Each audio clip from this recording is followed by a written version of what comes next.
Just stop it.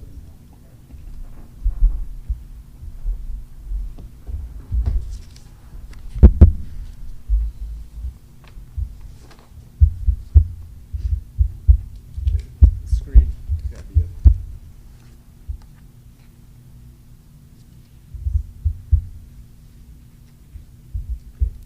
Good evening, everyone. The time is 7 p.m., and I will now call this regular meeting of the Board of Selectmen to order. Would you all please rise for the Pledge of Allegiance? I pledge allegiance to the flag of the United States of America and to the republic for which it stands, one nation, under God, indivisible, with liberty and justice for all. Thank you. All right, the next item on tonight's agenda is the approval of minutes from our meeting on February 7th. Has everyone been able to review those minutes? I make a motion we accept those minutes. I'll second that motion. Thank you both. Any errors, changes, or omissions? Seeing none, all those in favor? Aye. Aye. Any opposed? Any abstention? Let me just check. Mike, are you with us? Yes, I am. Okay. So you were a yay? Yes? Okay. All right, thank you. All right, the next item is the acceptance of tonight's agenda. I don't have any changes this evening, so I'll entertain a motion. I make a motion we accept the agenda. Thank you, Sean. I'll second it. Thank you, Jim. All those in favor? Aye. Aye. All right, any opposed? Any abstention? Motion carries. The next item is communications and correspondence, and I think I know why we have so many people in the audience this evening, and it's great to see. I'm sure everybody will be here for the whole meeting, so thank you all. You know, we have a great police force in town, and because of that, we don't have a lot of turnover. In fact, we hardly have any turnover, really, for a long time, but unfortunately, this past year, we've seen some significant turnover, and I see some familiar faces in the audience here tonight, and so it's good to see many of you. And we had 2 sergeant positions that had opened up recently, one due to a promotion, and our new captain is here with us this evening, and one due to a retirement, and I see former Sergeant Kelly here as well. So, so with that, you know, Portland, with our police force, we only have 2 sergeants. And so tonight, we'll be swearing in 2 new police sergeants for the town of Portland. And this is a big deal for the town of Portland. So we have 2 very well-qualified and long-standing officers with the town. I'm very proud of both of them to get here. And so with that, I'm going to call up James Capello, if you would come up, and Dan Knapp, if you'd come up as well. And you know what, we'll swear you in one at a time, I think. So maybe Dan will do you first, and we'll go over here, and then I'll sign the oath for you, and you'll have it. So, all right.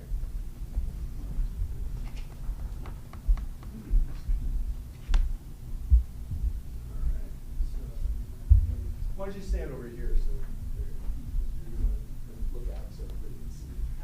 Doesn't help me now. And actually, let's switch. Sorry. We don't do this often. All right. Raise your right hand for me. So Daniel S. Knapp, you do solemnly swear that you will bear true faith and allegiance to the United States of America and the state of Connecticut, and that you will support the Constitution and laws thereof. You will, to the best of your skill and judgment, diligently and faithfully, without partiality and prejudice, execute and perform all duties incumbent upon you as a police sergeant in the town of Portland, according to the Constitution and laws of the state. Okay. Congratulations. Sergeant.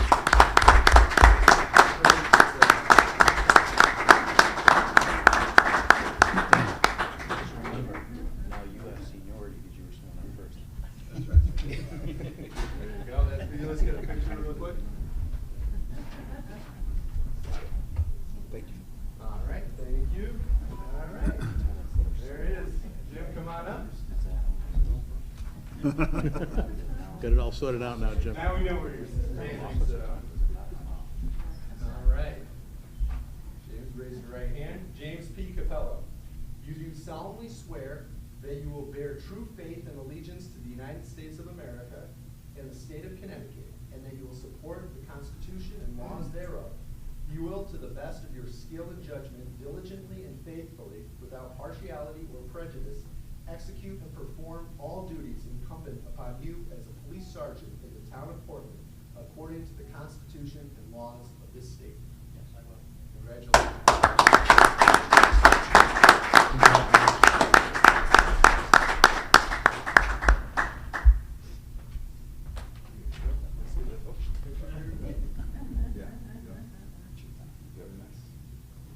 Great, thank you so much. Congrats.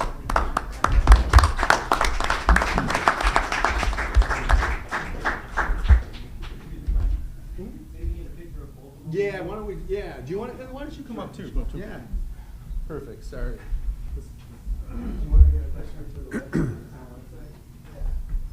Come on up, guys, let's get you guys in the middle, and Scott will be on the sides, I guess. There you go. Yeah, this is fine. What do you think? Is this good? A little tougher. Not that tough.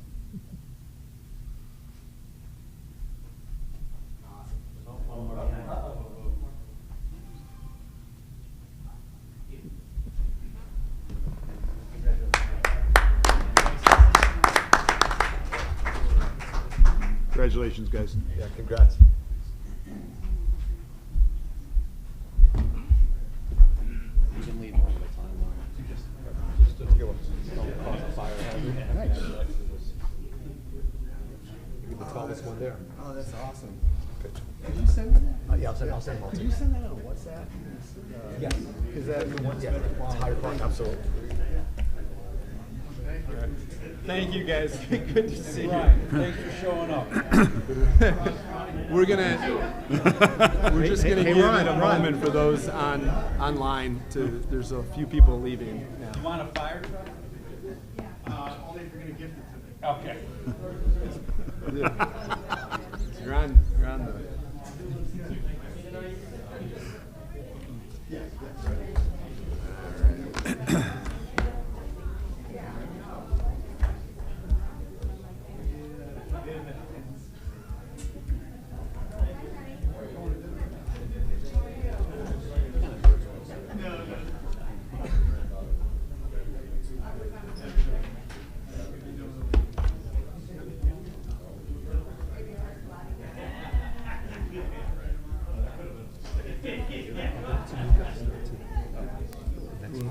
Nope, we have two. I'll go with So I had, when I started, when Kate was 4 years old, basically, maybe not 4, 6, whatever it was, whatever the youngest age was to start basketball. She did youth basketball. And the team was coached by me, Jim Capella, Oh, really? and Jim King. Really? The 3 gyms, yeah. And we did that. It was like we coached together for like 3 or 4 You been years. busy lately? That's cool. Yeah, we had a good time. I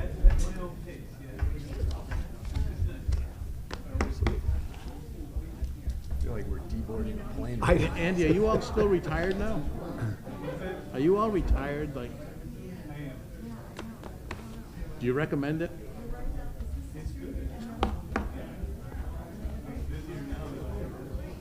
That's for sure.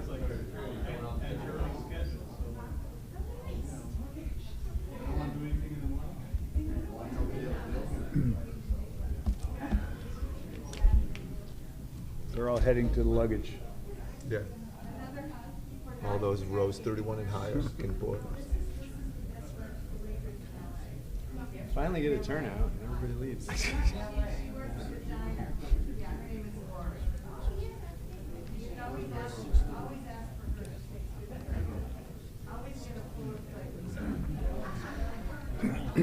We may need to call the police so they can clear the hall for us.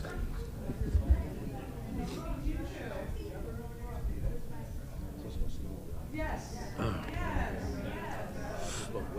That's good. Congratulations to them. Yeah.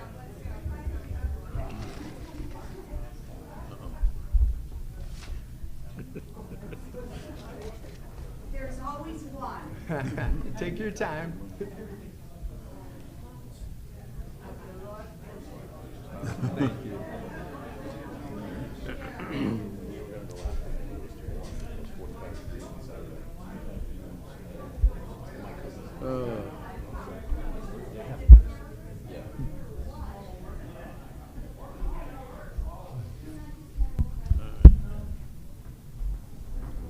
All right.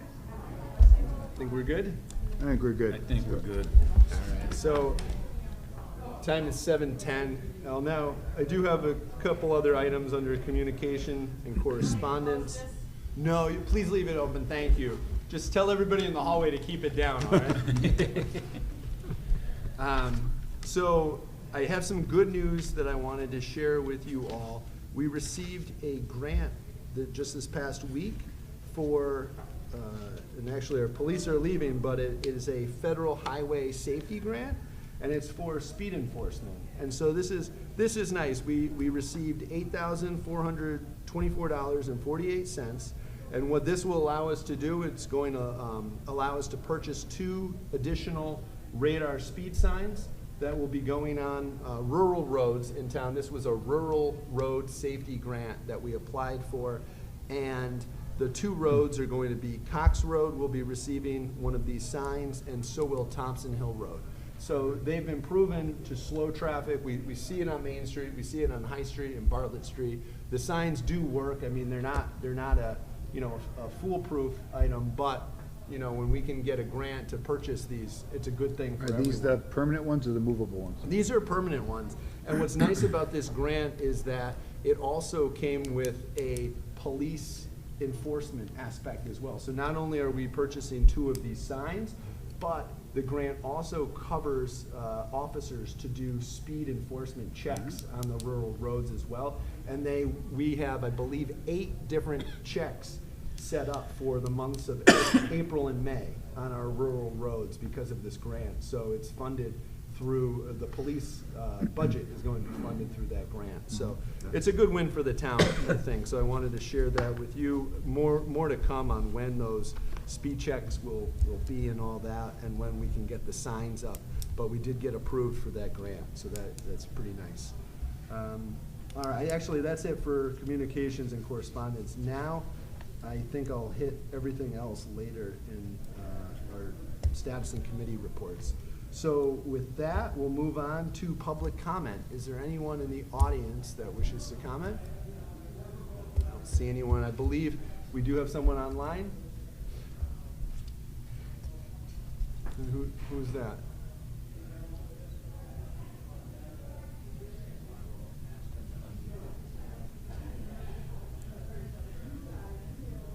Good evening, Ryan. Hey, Owen, how you doing?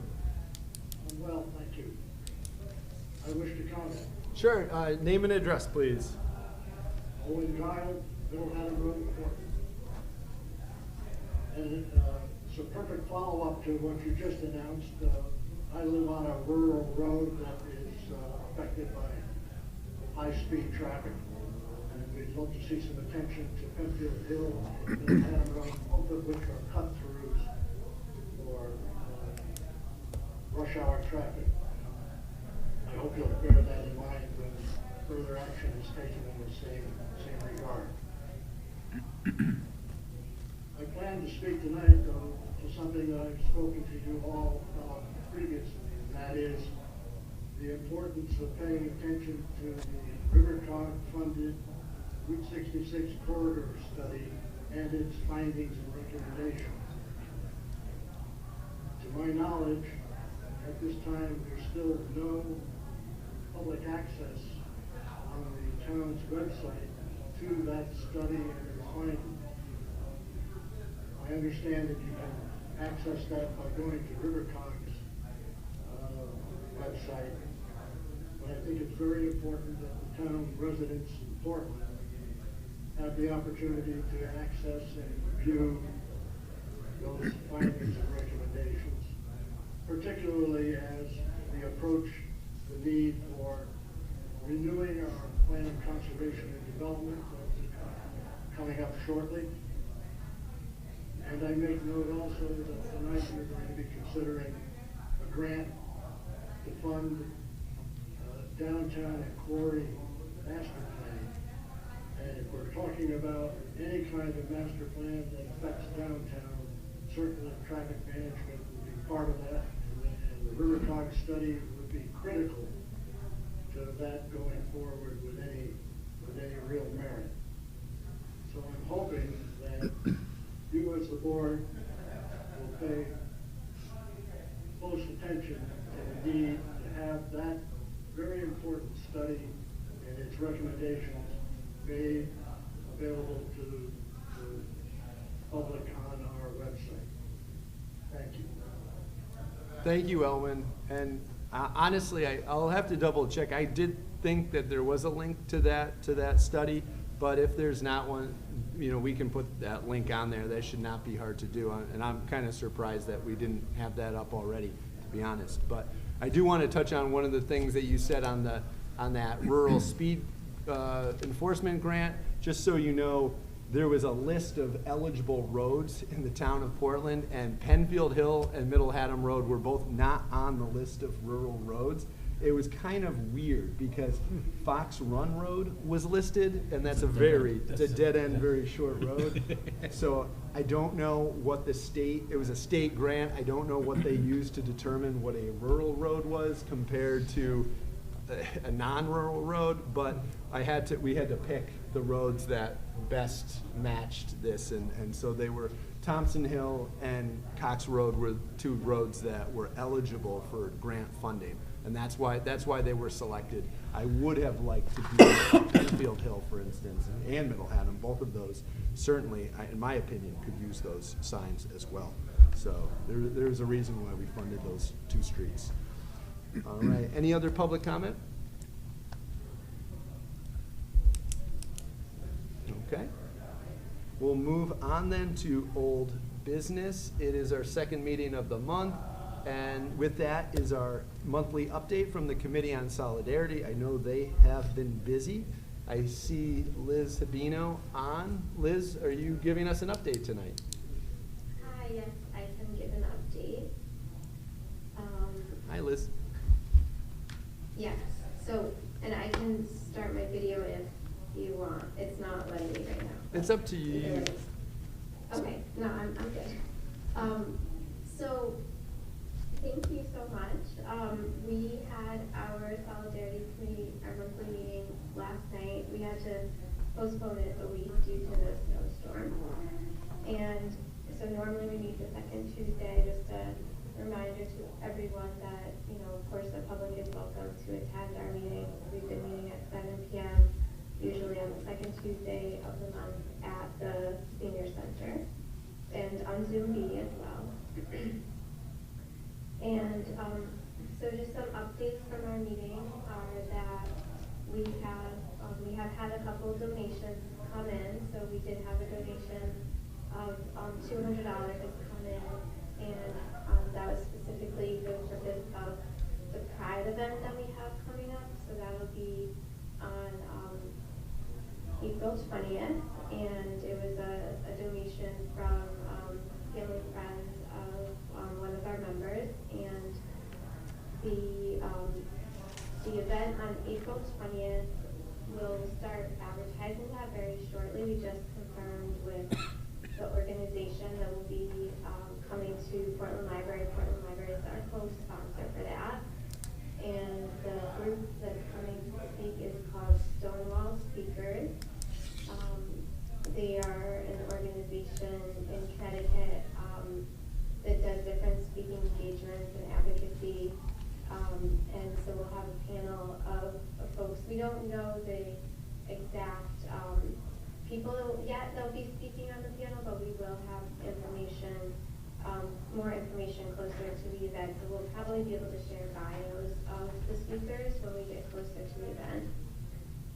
So that'll be just kind of question and answer to about different gender identity, I believe. That's kind of going to be the focus, but we'll definitely be sharing more details. And we know that it'll be for adults, so probably also be for young adults. We just don't know the exact age range yet that we'll be advertising to. So we'll be putting more information out about that. So The other donations that we received are for our Juneteenth event. So we received a donation from a family in town that wanted to stay anonymous for now, and another donation from Habitat for Humanity, both for $250. And these are going to be used for tickets that will be handed out at the event as part of our treasure hunt. We had a treasure hunt last year, and we'll have another one this year. And when you complete the treasure hunt, you'll get a ticket to the Wadsworth Athenaeum, and with your free ticket, you'll be able to receive entrance to the Amistad Center at the Wadsworth Athenaeum. So that will be a great way for folks to kind of continue their education on Black history once they go to, come and hopefully celebrate with us at Juneteenth, and then they can visit the Wadsworth and the Amistad Center for free. And so we're really excited about that. And then just to continue on the updates about Juneteenth, we're very much looking forward to the event. We're adding co-sponsors this year. This year we have the Portland Public Schools has agreed to co-sponsor the event and host the event at Portland Middle School. So we're very excited because now we have an indoor-outdoor location, so we will not have to worry about rain like we did, like we have always worried in the past. And last year we actually had to move it at the last minute. So now that we will have to move the event, we won't have to have a rain date or anything like that. We'll be outdoors if it's nice out, and we'll be able to use the indoor space as well. So we're very, very grateful to the Portland schools for partnering with us. And we're working on more details for that. Another key component that is new this year for Juneteenth is that we're planning to have vendors. We're hoping to feature Black-owned businesses, and in addition to the food vendors. So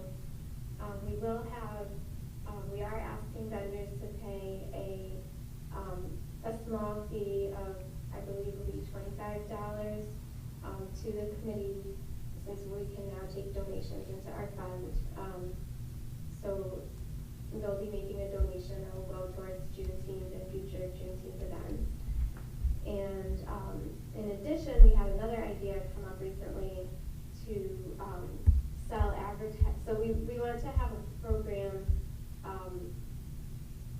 that we can hand out when folks arrive to the event, and we'll have some short performances, again, some speakers. So we're still finalizing that, but when we hand out the program, an idea came up to solicit advertisements from local businesses to go into the program, kind of like you would if you go to a play or an event like that. So we're thinking of asking again a small amount of money, because this is a new thing, but another way to fundraise. So we could sell a quarter, a half, or a full page ad for between $15 to $45 was the amounts that we were looking at. So that's on our one of our plans as well. And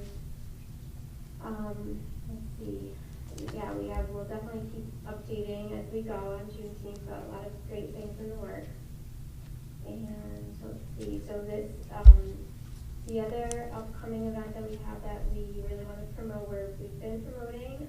Thanks, Ryan, for putting it on your Facebook page and for helping us out by being there at the event. We're going to have this Saturday the Gallery of Portland Black History Month event. So that's, oh, sorry, I'm getting a chat. Yes, I can. Oh, I'm being asked if I can go on my camera, and yes, I just thought it meant to turn my camera on, which I'm still not able to do, but I just said yes, so I don't know, maybe something will happen there. I don't know, I tried to start my video, but it didn't work. So, here we go. Okay, hi. Hey. Now I'm here. So, okay, back to Black History Month. Okay, great. So we have the Gallery of Portland that is co-sponsored again by Portland Library and the Portland Historical Society. And it's this Saturday, February 24th at 1 p.m. at the Brownstone Intermediate School in the auditorium. We are really looking forward to this. It will feature 4 panelists that grew up in Portland. We are going to be sharing their bios over the next few days to prepare for the event, and we as a moderator for that will be Bob McDougall from the Portland Historical Society. So we also have Najee Chesterfield, our town poet laureate, will be performing his poem at closing. It's going to be a really great opportunity. So we hope everyone will be able to attend, as many folks as possible. And we have other kind of ideas in the works for continuing to do this type of oral history where folks are sharing their stories of growing up in Portland and the local Black history. So that's that. And we have, we're continuing to look at the police social work and law enforcement, or police social work project that we discussed last month. So we're really excited about learning more about that, and we will definitely be reaching out to Captain Cunningham and to you all to kind of talk about what we're learning. There are a lot of great ideas for hiring social workers that even small towns are able to do with great results. So we'll be talking more about that, and our next meeting will be March 12th at 7 at the Senior Center. So I think that's pretty much it, unless there are any questions. Liz, I just had one question. The Juneteenth, is that, you said Portland Middle School, was that the middle school, or is it Brownstone? I'm just. It's the middle school, high school campus. Okay, just want to make sure. Yes, we will definitely make sure, because I know that can be still confusing for people like I myself, having grown up in town, sometimes still think of the Brownstone School as the middle school. So we'll definitely be, making sure that people are aware that it's up on High Street. Awesome, thank you, and thank you to the committee. You guys are busy, and I'm looking forward to Saturday. Thank you. Yes, we are too. Thanks for being part of it. All right, thank you, Liz. Thanks, Liz. Thanks, Liz.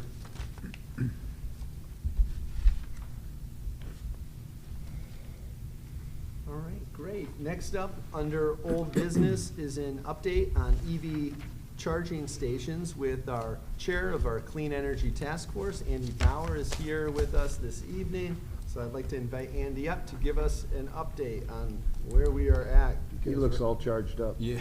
That hurt. Yeah, okay. Thanks, everybody, and thank you, Ryan. Yeah, I do want to give an update on the assessment of Portland facilities for EV charging stations. And I just first want to acknowledge Ryan Curley and Ryan O'Halpin have already done, met with an outfit, I think about a year ago, right? So I just want to acknowledge that we're kind of thinking along the same lines here. All right, so big picture, why electric vehicles? In 2024, they are roughly equal in price. They are cheaper to operate. I know this as a driver of an EV. Why chargers? Because you need both, okay? Municipal use of EVs should be considered. I know that's a more detailed conversation for another time, but that's kind of what we're thinking long term.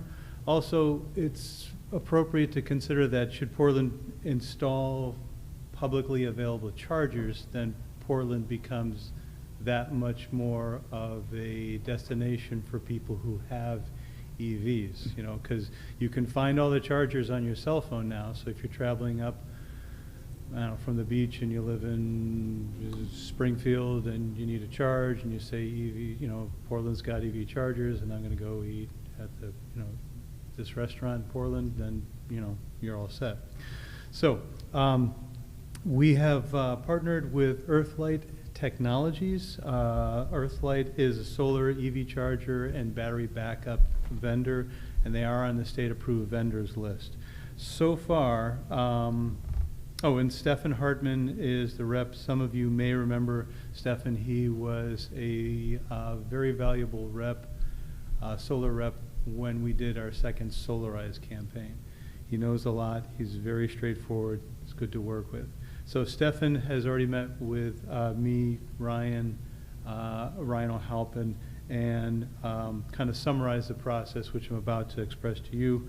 So Earthlight will look at, we give them a list of sites. They go over the electricity bills.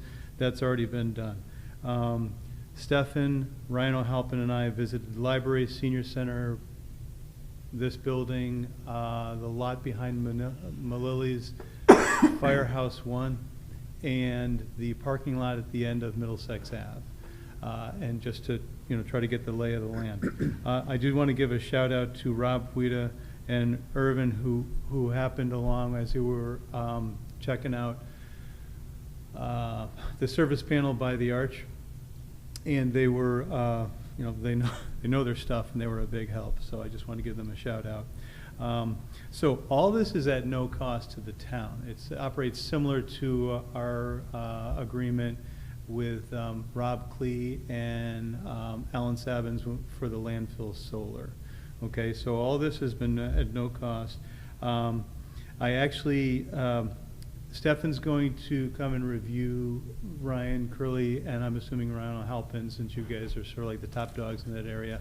We'll be happy to present his findings. I did just get them today. I didn't have time to really go through them and digest, so I'm going to hold off on presenting those to you, but I figured Ryan Curley and I can come to the next meeting because we'll have him, you'll have had a look, and we can then present what we got. Should Portland choose to go forward, we do a letter of intent. Earthlight presents a more detailed plan if a site looks promising.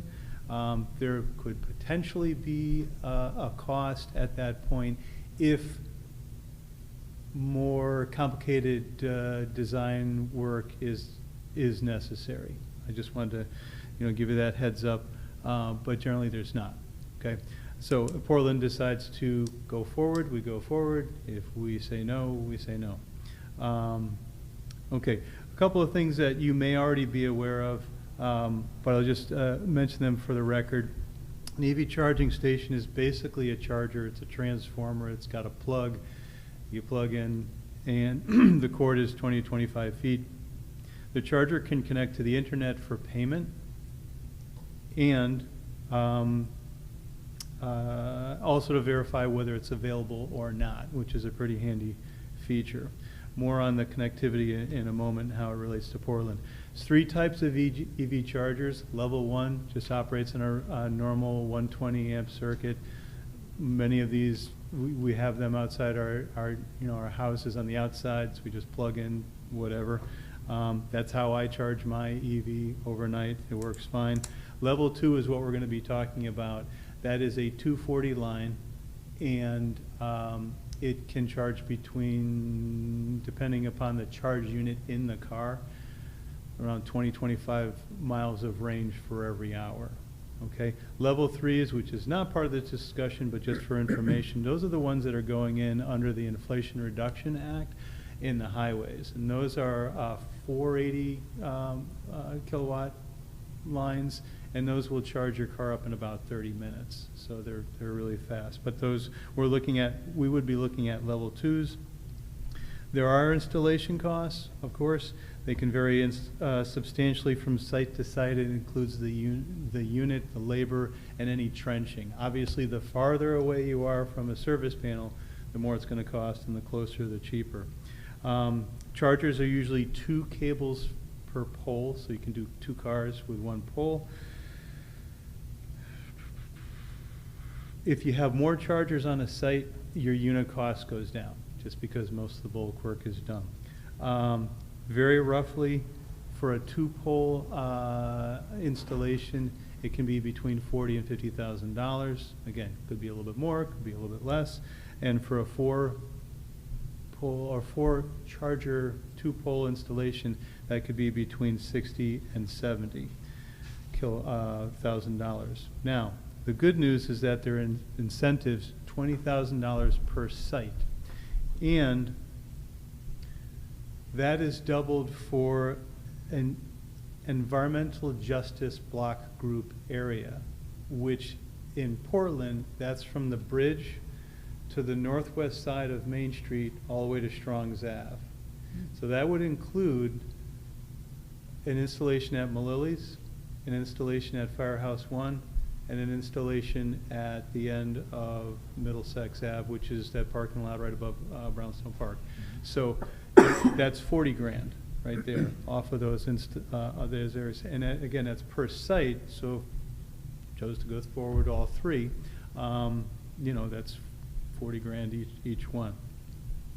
Also, town crews might be used for some of the construction. That would be the negotiation we would have with Earthlight. You know, if town crews have the capacity to pull it off, Earthlight has said, hey, you want to do it, then that's money off the price. So there's that option. There's operating costs to having an EV charging station. You know, it draws a lot of juice, so there is a cost to that. However, there's ways to mitigate that cost because they're hooked up and because you can charge. Portland can charge for the use, and you know, I would say we should do that. You know, we're supplying the electricity, we should charge. Now, this discussion again is getting a little bit ahead of. I'm getting a little bit ahead of myself, but I do want to let you know that that's the way charging stations can operate. And then coming back to the town side, if the town were to set up chargers and have EVs for town use, we can set up the drivers, the town employees of those EVs with codes so that they can charge for free, so that we're not charging ourselves for charging, you know. And again, that would be that's a discussion for a detailed discussion for another time, but that I just want to kind of plant that in your brains. So I'll pause there. Questions? Not at this time. You answered a lot of what I had. That's All right. good explanation, thank you. That's my job. That's your job. Andy. Where are the closest charging stations to us right now? Actually, I Right. think Portland Automotive has He one. did, he did. Yeah. I So believe he's got one. If you park at, I think it's Malilli's Square in, yeah, there's a bank of 12 of them, and I've charged there a couple times, you know. And Middletown actually is, you know, they were very early adopters. They've got a slew of EVs in their municipal fleet, and that's where they charge. You got to pay to park, but you don't have to pay for the charging. So. The plugs on the ones we'd be looking at, are those universal or are those? Yes. Okay. So level 1 and level 2 charging plugs, it's basically the same plug, whether it's level 1, level 2, and every single EV has that plug.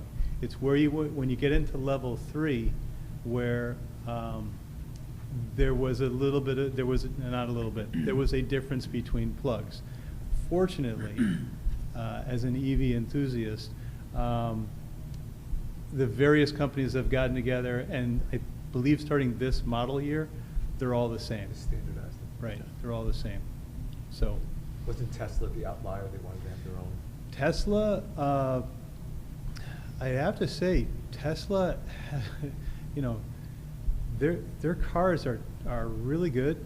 I mean, they're cutting edge. They made EVs cool. There's no other way to say it. I mean, I don't have a Tesla, but they did a lot of things right. You know, they really did. And I think the rest of the industry was sort of playing catch up. But you may have noticed if you go down to New York and you pull off at one of the state rest areas, you have the Tesla charging stations, And then you have other charging stations, because Tesla has a proprietary plug, you know, so, but you are now starting to see charging stations where they have level 2 charging and level 3 charging. You know, it would be easier if it was all the same, but that's a little bit beyond our purview. And just remember, for what we are looking at with this Go is level 2 charging, and that's a standard plug for every EV.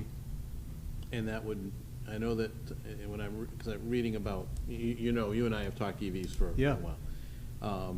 There is a lot of conversation now about some of the new technologies. For example, one of the major manufacturers is talking about solid state within a couple of years. They've already got it now, which gives, you know, higher density, Right. much higher mileage. Yeah. I assume that because of the standardization, these plugs would sort of future-proof. So even as those Right. cars are coming out, they'd still be able to take advantage of it. Right. Okay. Yeah. I would envision, and this is just like almost sci-fi, but you know how you can charge your cell phone? Used to be, you know, you plug it in, but now you can just like put it on a charger and pick it up. I envision a time where you will roll your EV over a charging station and you won't even have to get out of the car, and it'll just charge from something on the bottom. Yeah, exactly. You know, so I mean, the one more tidbit just to throw this out there. 10 years ago, the average range of an EV was 89 miles per charge, and last year it was 236. So it is still an emerging technology, and as you mentioned, Jim, the battery technology is only going to get better. The range is only going to increase. The infrastructure is only going to spread. Towing a 36-foot camper with my diesel. All right, well, that's for next meeting there, Mr. Manning. But, yeah, so, Ryan, with your permission, I'll be happy to come back next time and give you some details. Absolutely. Yeah, thank you, Andy. Okay, thank you. Thanks, Andy. Thanks, Andy. Thanks, everybody. Have a good night. Thank you. I know I, for one, am looking forward to seeing Sean in a Cybertruck. Never. All right, next up, under old business, is item C, proposed revisions to policy on fixing real property assessments. You may remember we talked about this at our last meeting. We've spent some time. We had a subcommittee that reviewed our policy on fixing real property assessments, as well as the application itself. And so both of which are presented to you again this evening. Jim had made a recommendation at the last meeting regarding an additional item to include under guidelines, and we added that to this policy, and that is item 5. And so under section C, guidelines, number 5 now reads, "The Board of Selectmen shall have final authority over any and all fixed assessment schedules and any associated terms and conditions." So perfect. We just included that as well, just to, hammer that point home. Yep. Looks good. So, I mean, if someone would. I'll make a motion to approve the policy on fixed real property assessments as presented. I'll second that. Okay.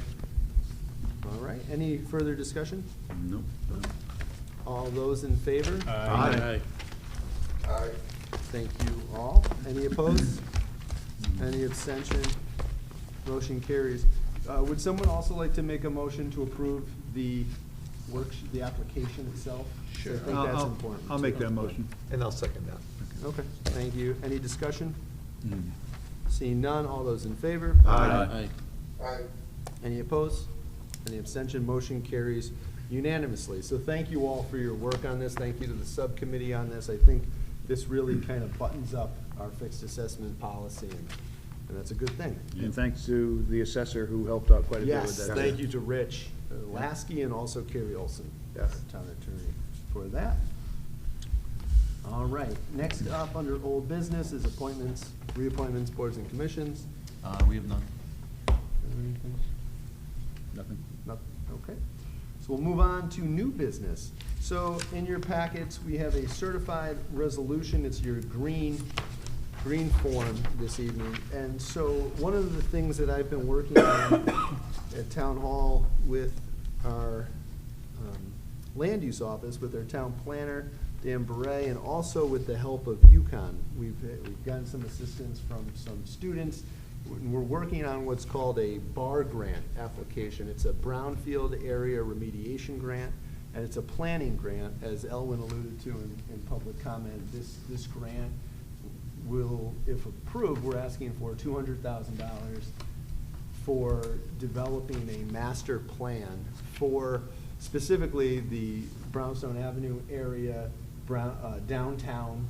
And we had done this over 20 years ago. Back in 2001, in the late 90s, we'd gotten approved for a BAR grant back then, and we did a master plan that came out in 2001, and it had a lot to do with the quarries. Riverfront Park was highlighted in that as well. And these are good for about 10 years. So being that it's now been almost 25 since that last master plan came out, and given that we've had so much recent activity and work along Brownstone Avenue, I felt, and so did our planner, that it's a good time to get a new and updated master plan together, because what we can do with that is we can use that to apply for additional grant funding. And so as we've seen with some recent developments with maybe a Nordic spa in that area, as well as the remediation that we've been doing on 248, 222, and 230 Brownstone Avenue. There's a lot, and our boat launch that we're working on, which is on Airline Avenue, which isn't too far away. There's so much going on in this area that I think having a master plan will really help to guide us into the future with this. So because this is a grant, it's we're asking for $200,000, and there is a matching component to that. It's a 10% match. So the town would come up with $20,000 for this project as a match, which we do have available in a capital account within the land use office for exactly this. So we have money allocated already. We just have to appropriate that for this purpose. So the first item is a resolution that is part of the grant application itself. And so this is something that I will need this board's support for first. And then the second resolution is we're going to have to set a town meeting date for appropriating and getting approval for that $20,000 match per our town charter. So before we continue with anything, does anyone have any questions on what we're talking about? No. I'm familiar with the grant. This will be a good one. Just, I guess I know that we also are coming up on the need to do our plan of conservation and development. I believe the last time one was completed in 2016. I believe the next one is 2026. So I guess the question I would have is, if we're looking at having to do that in 2026, we want to make sure that whatever we're doing is going to end up working, right, cooperatively, sort of in a coordinated fashion, right? Okay. Absolutely. No, that's a good point. That's a very good point. Yeah, we'll be hearing more about the preparation for our upcoming plan of conservation development. I know it's going to be a component of this year's budget, for instance, so we'll be talking about that. But yes, if we are successful in getting awarded this grant, certainly they would work.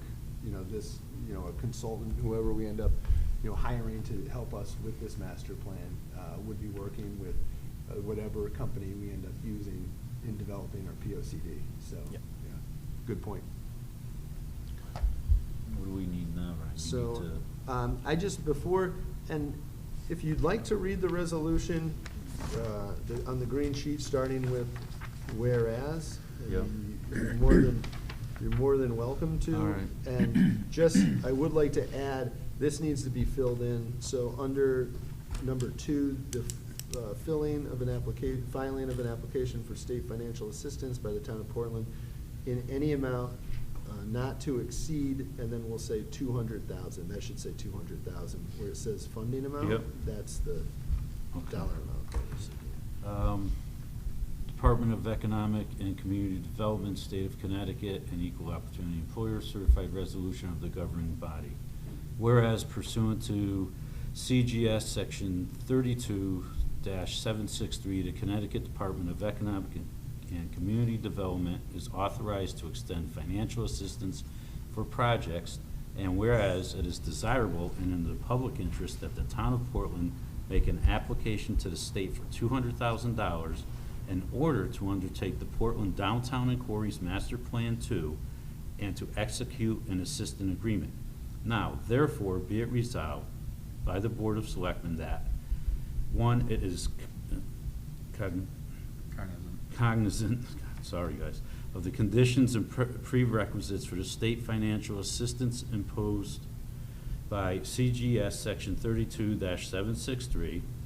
Two, the filing of the application for state financial assistance by the town of Portland in an amount not to exceed $200,000 is hereby approved, and that Ryan J. Curley, First Selectman, is directed to execute and file such application with the Connecticut Department of Economic and Community Development, to provide such additional information, to execute such other documents as may be required, to execute an assistance agreement with the state of Connecticut for financial assistance if an agreement is offered, to execute any amendments, decision, and revisions thereto, and to act as the authorized representative of the town of Portland.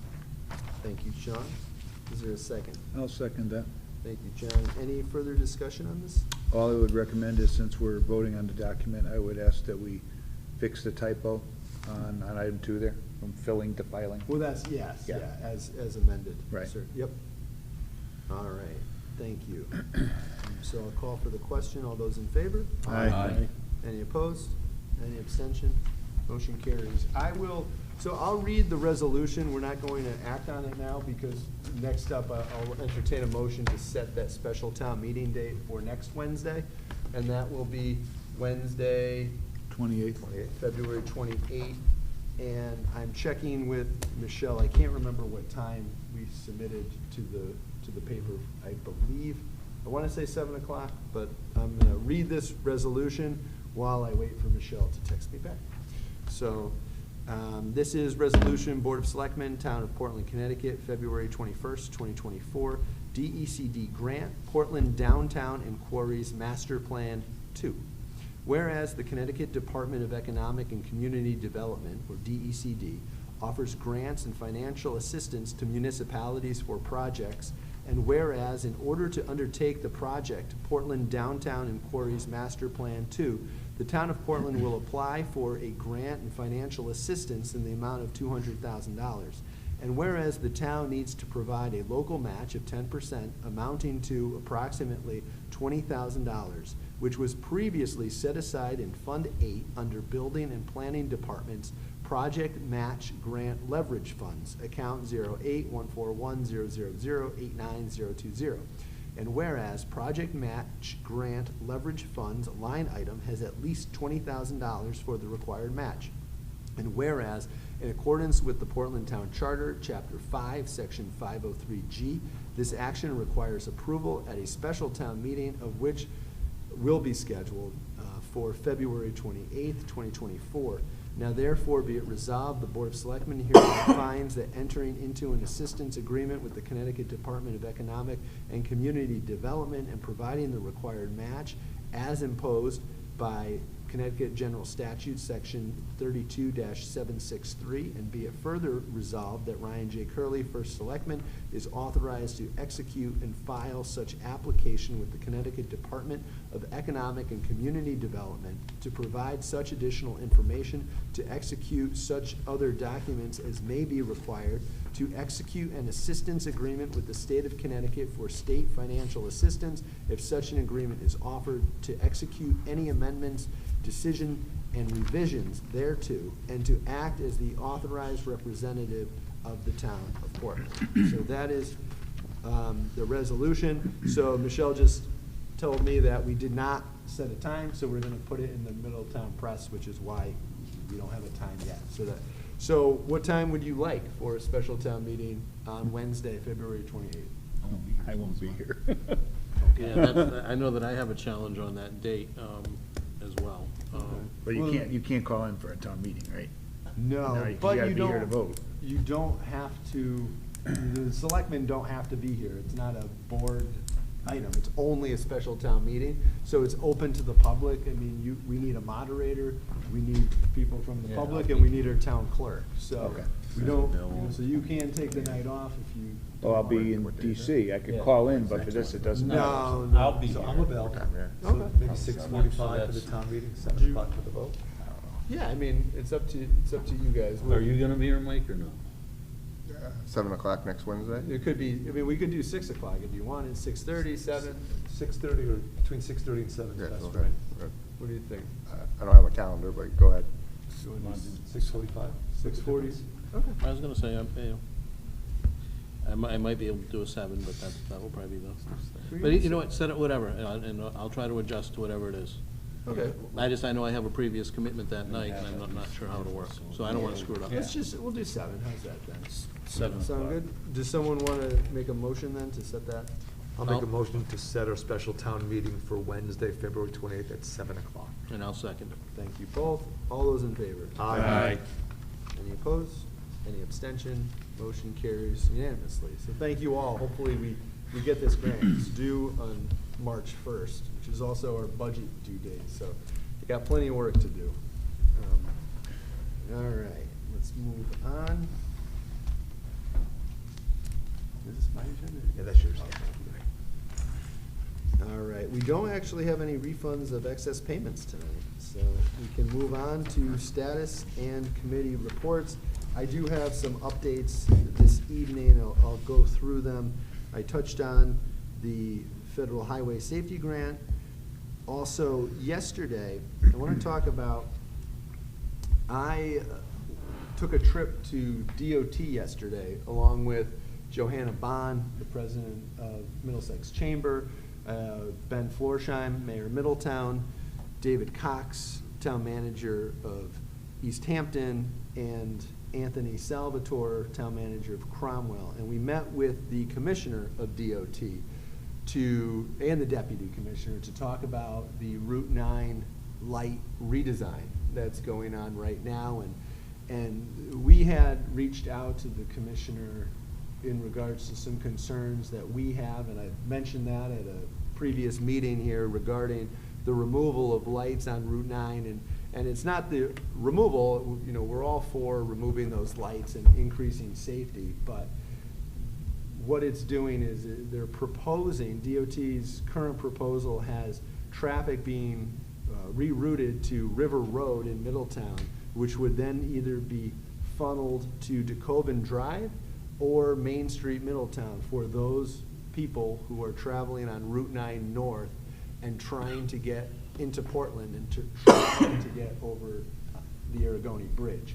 And so by removing those true exits on Route 9, it's adding lights and time, we believe, to the commute of drivers. And so I've been, you know, very concerned about this, because if you look around town right now, Portland, and you look at what's coming through our Planning and Zoning Commission right now, Portland is seeing a lot of economic development activity, some very exciting economic development activity, and it seems as though we finally have some wind at our back, and then making it harder to get into the town of Portland may take some of that wind out of our sails.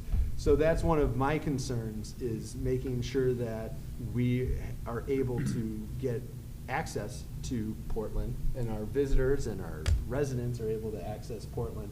And so Middletown is also equally concerned, because they're concerned that they're going to have a significant amount of traffic now being turned on to Main Street Middletown, and you're going to have a lot of cars trying to get into Portland that don't really want to be on Main Street Middletown.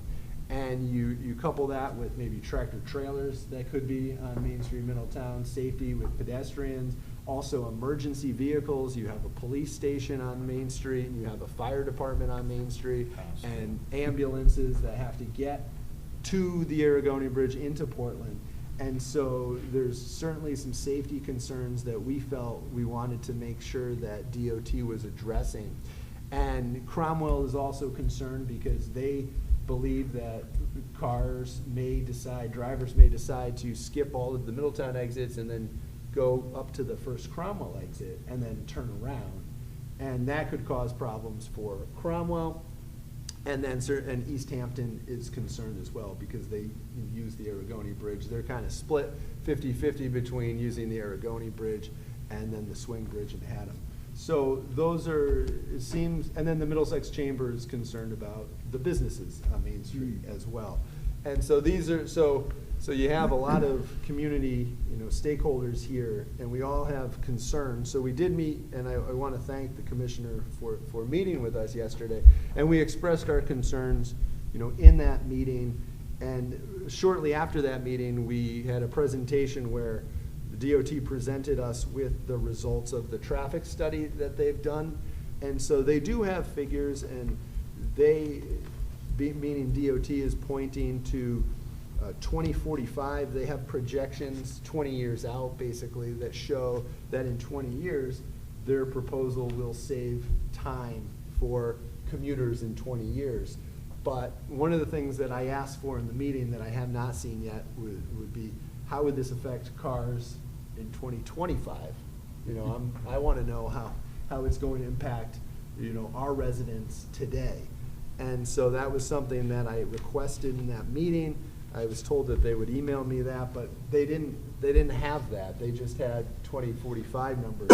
But that's all based on projections, and so I have some concerns. They factored in a 0.5% growth every year for the next 20 years, I think. But when you talk about Brainerd Place alone, I mean, that could be a 5% growth in population almost overnight. And so, they didn't account Nordic Spa that could have up to 100,000 visitors a year, because that wasn't part of their projections either. So there's certainly things that I'm concerned about with this. And there's workshops. The first workshop was held today. I posted about it. It's on social media if you're looking. There's going to be another workshop.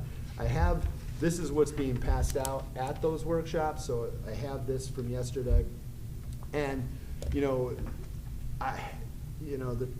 looking at the studies, it did show that this could work, and I do want to keep an open mind. I think it's important to keep an open mind, but I still have more questions, and I think everyone in attendance at the meeting yesterday left with still more questions. So, as I said, we all want increased safety. We want the lights removed, but we don't want to disadvantage our residents in Portland. It was actually, before I came down, I was catching on Channel 3 News, and they interviewed Mayor Florsheim, and they were talking to some of the business owners on Main Street, Middletown, and they explained, they're getting rid of the lights because they're dangerous on Route 9, and they're driving all the traffic to Main Street, Middletown. But the thing I questioned, I don't know if they explained it, are they leaving the lights on Main Street in Middletown?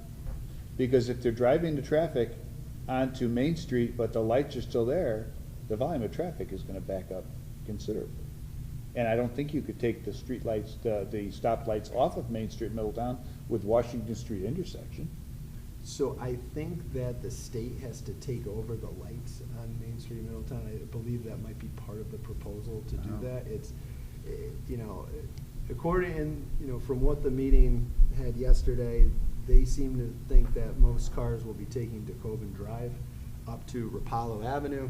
But again, there's a light at the corner of intersection of Main Street and Rapallo, and that light backs up already. So, I don't know. It's a plan. I think 3/4 of the plan is excellent. It's just this one hiccup, and it's a pretty big, sticking point. And so we're going to have to monitor this and see. Like I said, I do want to see more data, because if they show that, if DOT can show that it's going to cut down on commuter time overall, well then, that's fine. But I just don't know how they're going to cut down on commuter time when they're adding significant amount of lights, for travelers trying to get over the Aragoni Bridge.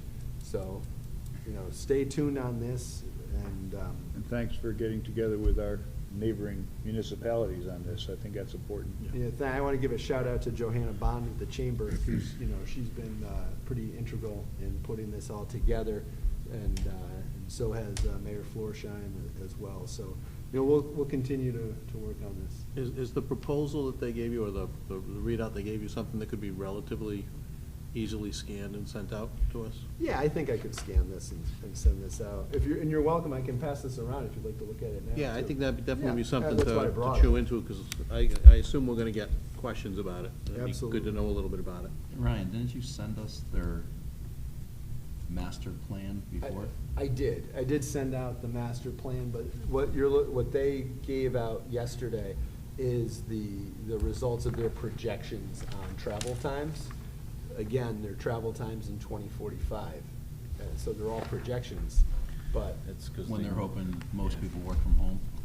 Yeah, that was one of the things that they talked about, was that the plan may not have been possible 5 years ago, but post-COVID, commuter habits have changed, and so there's less of a morning, afternoon rush hour, and, traffic is more just steady throughout the day. So, which is good today, but I don't know, 20 years from now, things. We've, in a few months ago, we're standing down on Main Street, and what the traffic I saw coming down 66 and onto the bridge in the other direction seemed like a lot to me. Well, you try going over the bridge between 7:30 and 9. Yeah. It's- Yep. It's been the same as it was before COVID, so. Yeah. So we will continue to work on this. And here are the workshops, February 21st, and tomorrow, February 22nd, from 6 p.m. to 10 p.m. And that's going to be in the council chamber at City Hall in Middletown, 245 DeKoven Drive. So that is tomorrow, February 22nd, 6 p.m. to 10 p.m. All right, another update, we did receive a preliminary engineering report from GZA, and we're still working on this. This is not, as I said, it's preliminary, we have a draft, but I do want to just, Ryan O'Halpin was going to come tonight, but we're not there yet for updates on next steps, but we need to act quickly on some aspects, we believe, in order to hit some timelines for our well drilling. So based on our conversations with our engineers, it seems as though July, August of this year is the best time to drill. And so in order to drill a well for August, let's say, a lot of work has to happen and a lot of funding has to get put in place too. So just so you're aware, I just want to give you these estimates so you know what we're talking about right now. But the first step that we need to do next is well construction and permitting. So we need to get permits and drill this well, not just our main 330-foot, 12-inch well, but we also need to drill a cluster wells for monitoring drawdown as well. So Yeah, we need a couple of monitoring wells. Yep. And So just so you know, for the permitting and the wells, the estimates for costs on the low end are 1.4 million to 1.9 million is the estimate for this phase. Now, that does not include, the next phase is well treatment and permitting estimated costs. So the treatment facility that would have to be built as well. And right now, the low end on that estimate is 5.8 million, and the high is 9.7 million. Yeah, and if you don't mind, that was one of the things I was gonna cover. Oh, yeah, I'm With sorry. what, no, I'm glad you looked at that, you brought that in. One of the things when Ryan brought it in, he was looking at, the numbers for construction that he talked about with the Water and Sewer Commission. For the construction, about 1.1. He had, some questions that he was going back to them and pushing back on. For example, the cost of the treatment plant that they note in there almost seems like a stock treatment plant if you're treating surface water, which we're not. We're treating water that, the water quality at the strata at which they're looking to get this water was nearly perfect. I think other than being borderline hard, there was actually no other elements that would need to be treated. So effectively, a treatment would become, in that case, potentially, you know, a little bit of softening and sanitization. That should not cost, in his estimation, what they were talking about. So he was gonna go back, he was gonna be pushing on that side of it. He wanted to make sure that he pointed that out to the commission, because it's a little bit of a staggering number when you hear it in that context. So he had a couple elements like that that he was looking at that would get it.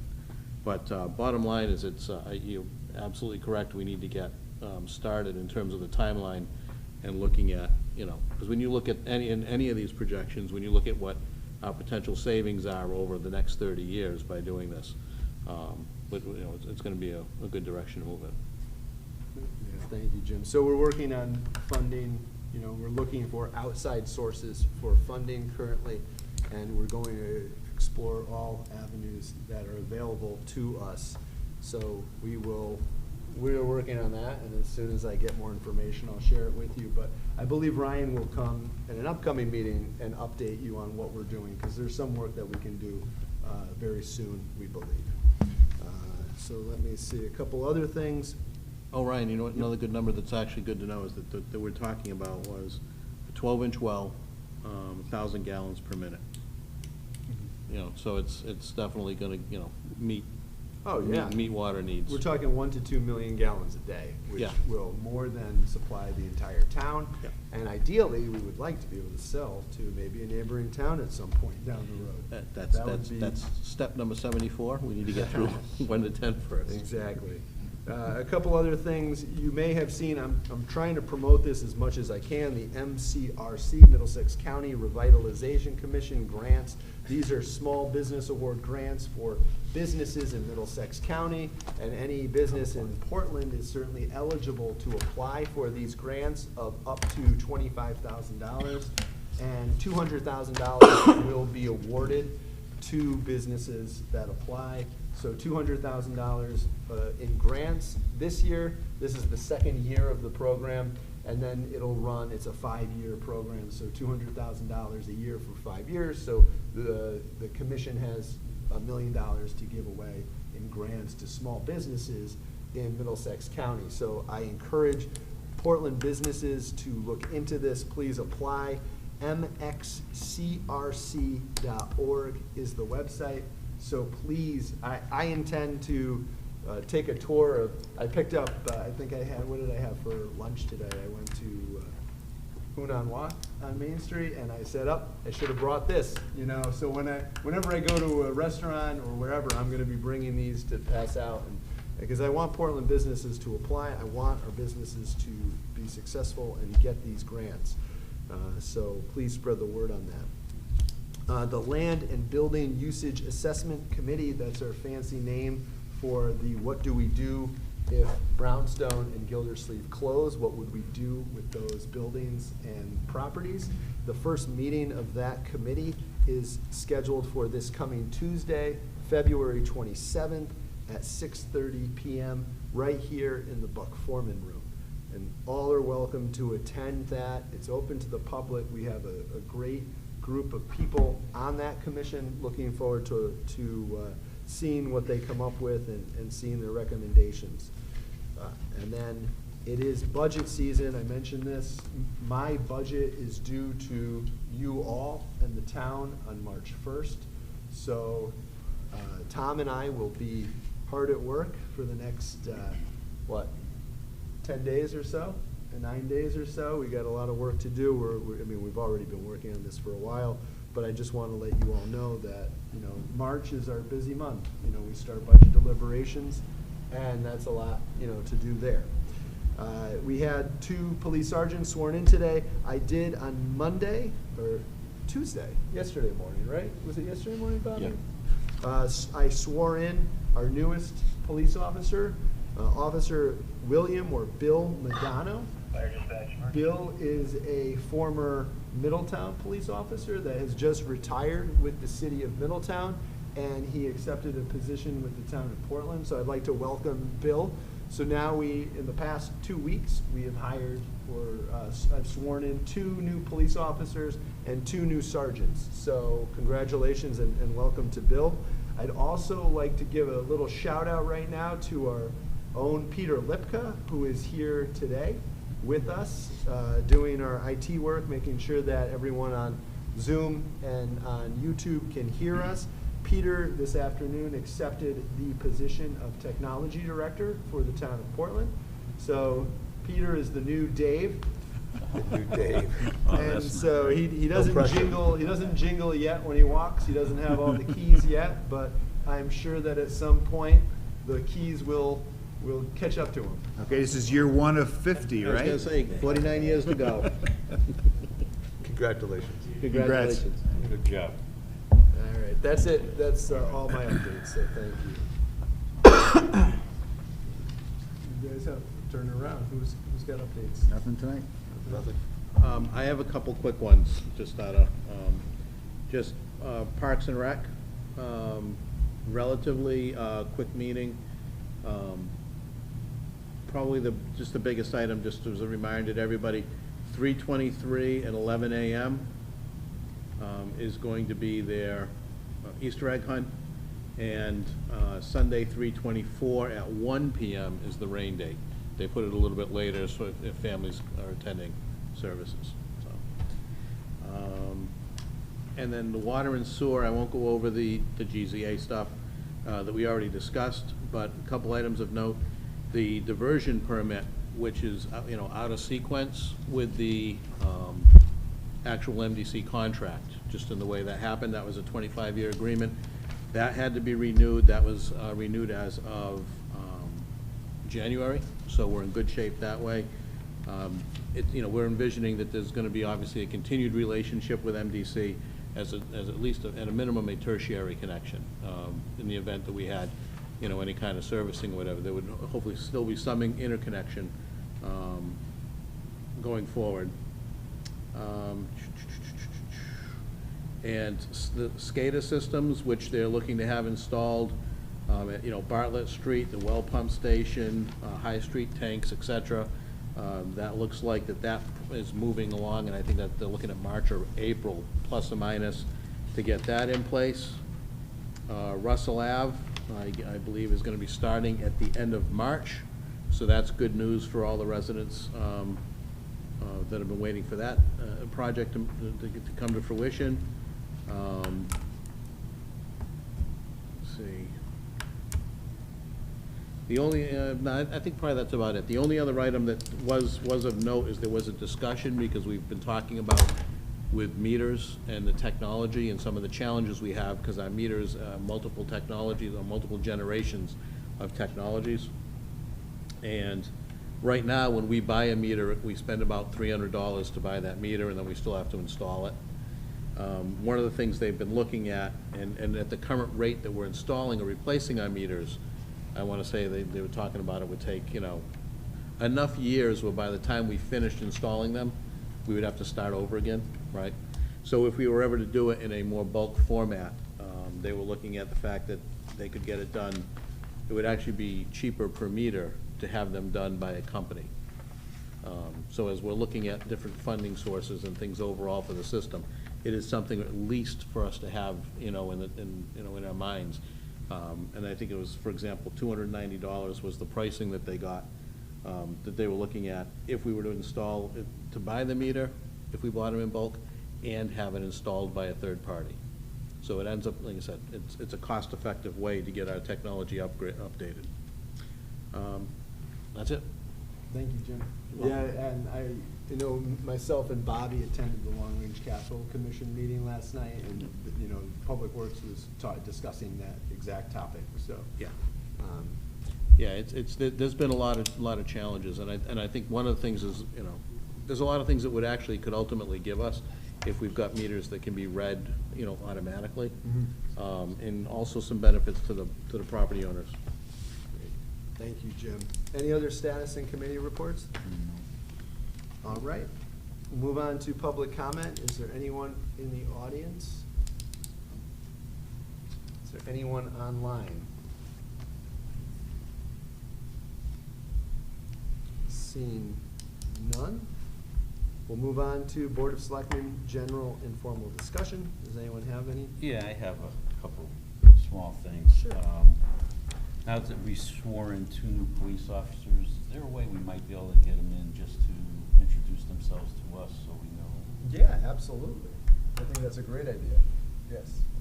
So we got both Justin and Bill in. And second was, I know you were checking with the town attorneys on this, but anything on the 48 Mac? No, I have not done anything on that. Is it Okay. 48? It is, I even confirmed it Thank today. you, okay. No, I have not done, it's on my list to talk with Carrie Olson about that. You know, we just have to draft up an agreement, you know, to do that. It's just, you know, with everything else going on, I mean, it's just not at the top of the priority list, you know, because we got. No, I understand.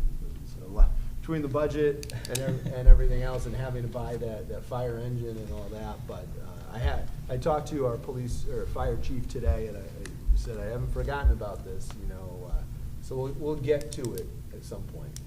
Okay? I was just asked to ask, so I asked.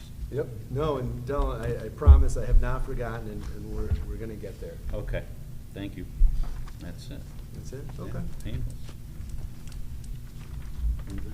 I spent a lot of time with Ryan this week. I have nothing for follow-up items tonight. We do have 2 executive sessions tonight, and what we're going to try to do is we're going to try to go into these executive sessions, and we're going to try to come out publicly, so we can take action that gets recorded and is on the record.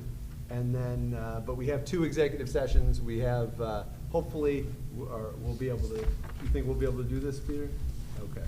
So, so the first step is we have an executive session for strategy on collective bargaining.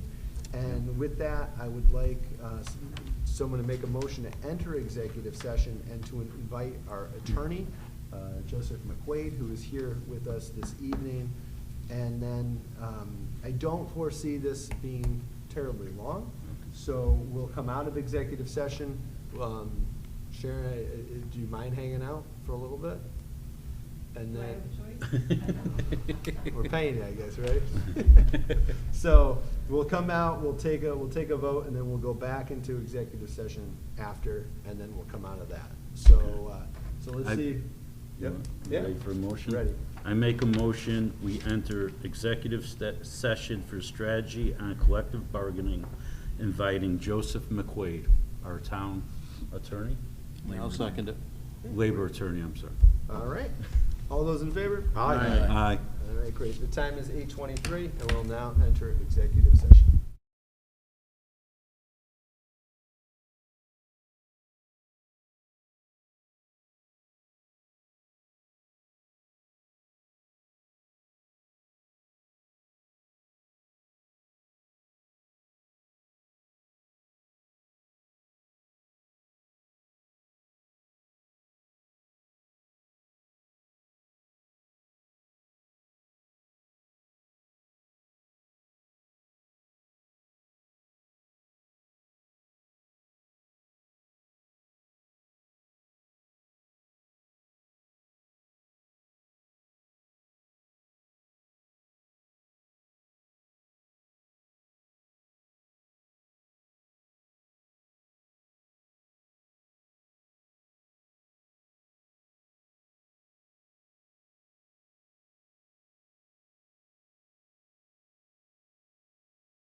Oh, we're good?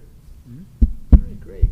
So the time is 8:33, and we are now back from executive session. And I believe we have a motion for us. Is there a You want a motion to ratify? motion to, I'll make a motion to approve the request for funds to fund this 3-year agreement. and this is the collective bargaining agreement between the town of Portland and local 506 SEIU/MEUI Library Unit. I'll second that motion. Thank you both. Any discussion? Call for the question. All those in favor? Aye. Any opposed? Any abstention? Motion carries unanimously. Thank you all, and thank you to our labor attorney. Thank you very much. Thank you, Joe. Thank you. Thanks, Joe. So, we have one more executive session to do, and so we'll do that, and then we'll come back again. I don't foresee this one being too long either, so. Make a motion, we go into executive session to discuss fixed assessment I'll agreement. second. Okay, thank you. So at 8:35, oh, I'm sorry, call for the vote. All those in favor? Aye. Any opposed? Any abstention? Okay, so at 8:35, we will enter executive session for the purpose of fixed assessment agreement. I second, yes.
right, the time is 8:56, and we are now back from executive session. We do not have an action item this evening on this fixed assessment agreement. The Board of Selectmen have looked over this, and there'll be an action item most likely at our next meeting, which will be on March 6th, is it? I believe we said March 6th? Yeah. All right, great. So with that, I think that's all we have. I'll entertain. Make a motion, we adjourn? I'll second it. All right, don't everyone second at once. All those in favor? Aye. All right, have a good night, everyone. Thank you. Good night, everybody. 3 of them did. Yeah.